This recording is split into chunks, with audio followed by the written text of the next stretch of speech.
Jadi pertanyaan pertama gue adalah gini, kita sama-sama tahu ya bahwa personal branding itu kan udah hal yang penting lah. Orang business owner segala macam pasti harus lah personal branding kan.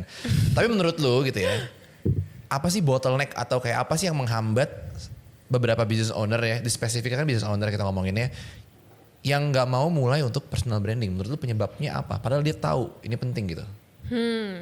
Yang pertama waktu. Waktu, oke. Betul, karena most of our clients di Ripple, mereka itu datang ke Ripple dengan menurut gue resource yang cukup untuk bikin personal branding sendiri sebenarnya.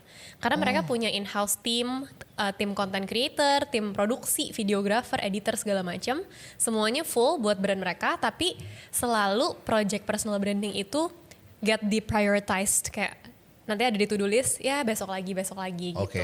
Karena mungkin gak ada yang ngejer-ngejerin. Oke. Makanya akhirnya mereka tuh hire Ripple beberapa for the sake of kayak dikejar-kejarin dan proyeknya udah pasti jadi gitu. Oke. Jadi berarti nggak ada unsur malu atau kayak. Nah itu yang pertama.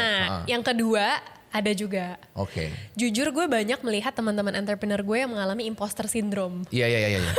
Mungkin kita pernah bahas juga dikit sebelumnya ya. So imposter syndrome itu kan perasaan dimana lo itu tidak layak menerima semua yang sekarang lo lagi punya gitu kan. Kayak mereka mencapai ke titik mereka sekarang itu bukan karena kehebatan mereka lah gitu. Padahal menurut gue kalau misalnya lagi ngobrol-ngobrol berdua gitu over coffee talk, mereka tuh sangat insightful. Iya. Cuma for some reason ada yang merasa kayak kayaknya gue belum cukup hebat. Yes. Gitu. Tapi gue pernah bahas ini di podcast Ripple sama Yasa Singgi. Terus dia bilang, menurut aku imposter syndrome itu sebenarnya ada bagusnya. Supaya kita tuh ngecek dulu capability kita emang beneran udah layak buat sharing atau belum. Jadi tahu kayak, diri ya? Iya, tahu diri. Nah menurut aku harus ada balance di antara keduanya sih. Oke. Kayak mau sampai kapan, mau sampai sejago apa baru lu berani sharing. Tapi juga jangan kayak lu gak tahu apa-apa, terus lu tiba-tiba mau ngomong on the topic gitu. Betul. Kan. Betul, itu ini bakal ngaruh ke pertanyaan gue berikutnya. Oke. Bukan berikutnya sih, panjang masih karena gue udah nyiapin beberapa pertanyaan yang pengen gue kupas semua tentang personal branding kan. Tapi balik dulu ke small business owner ya. Kita nggak usah ngomongin yang kayak established business banget dulu deh. Small business owner lah gitu ya.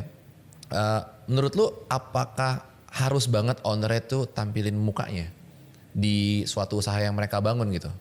Menurut gue balik lagi tergantung objektifnya. Oke. Mungkin case by case gitu ya. Oke, gimana tuh? Honestly, menurut gue ini contrary to my business dan contrary to popular opinion, menurut gue nggak semua orang harus personal branding justru.